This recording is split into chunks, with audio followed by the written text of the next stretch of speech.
Oh, good news ikanima nga semana nga pagnubo sa presyo sang gatong ginpatuman subong adlaw Oktubre 4. Si Zen Kilantang nakatutok.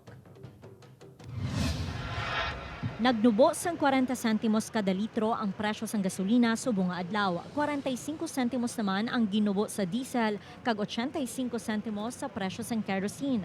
Bagay nga ginkalipay sang pila ka mga motorista. Suno sa mga driver bisan sentimos lang ang buhin.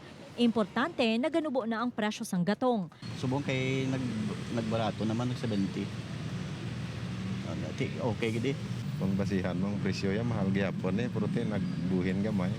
Okay lang na sa mahigid. Nagnubo man ang presyo sang LPG. 990 pesos na ang presyo sang 11 kilogram nga tangke sini sa diin 25 pesos ang ginubo. Samtang ang auto LPG nagbuhin sang 1 peso and 43 centavos kada litro. Kung may good news sa mga motorista, bad news naman sa mga konsumidor bangod nagasaka ang presyo sang kalamay sa merkado.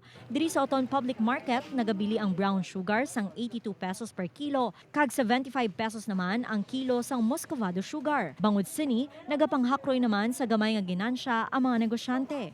Iti dako ng diferensya mo. Alisa ko na, piram lang niya kalamay, barato mo lang niya. Sa bungi dito ko na, sa piram lang na ako. 60, kung naba pa gani. Upod Kiramal Parkia, Zen Kilantang, One Western Visayas.